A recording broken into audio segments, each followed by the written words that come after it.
but I also would encourage folks, to do their part. I need parents to step up. That's a message to the Central Ohio community tonight after hundreds of teenagers showed up to a church festival in East Columbus Friday night, and a fight forced organizers to cancel the festival for the rest of the weekend. Well, thank you for staying with us tonight at 6 on air and on the stream. I'm Jeff Hogan. And I'm Yolanda Harris.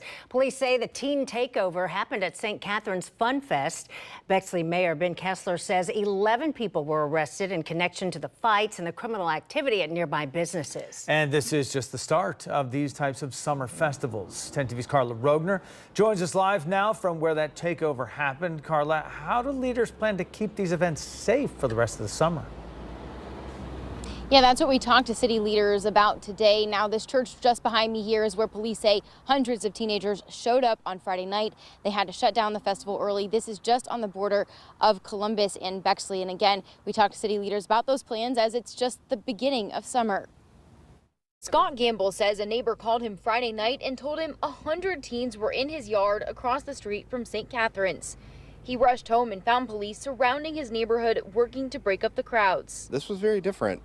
Seeing a mob of 500 people run back and forth was, a little terrifying. We've blurred the video of fights breaking out on the FunFest grounds.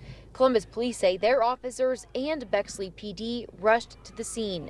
They noticed that there was upwards of 300 juveniles in the area that were just, causing a bunch of disturbances. A bunch of fights broke out.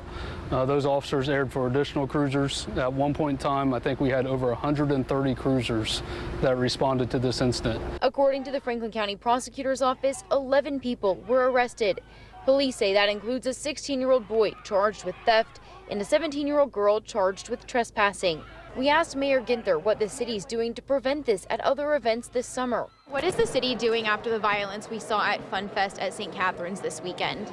Well, I want to thank both the Columbus police officers and the Bexley police officers that responded so quickly, secured the situation. This is why Operation Moonlight was so important, why our Safe Streets effort is so important. But I also would encourage folks, to do their part. I need parents to step up, monitor their children's social media, know who they're hanging out with and what they're up to. We need everybody to step up and share information. Operation Moonlight is the city's plan to have special duty officers ready to respond quickly during summer events. Police also say those tips from the community about planned teen takeovers will be critical, with many large events on the city calendar this summer.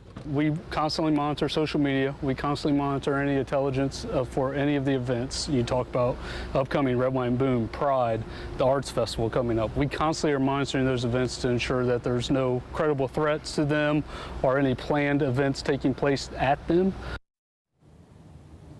Yeah, that FunFest was an important fundraiser for St. Catharine's. They moved some things online like the raffle and some auction items, but neighbors here tell me that they're working to put together donations to try to make up for some of that revenue that they lost when they had to end things early on Friday and cancel Saturday. Reporting live, Carla Rogner, 10 TV News.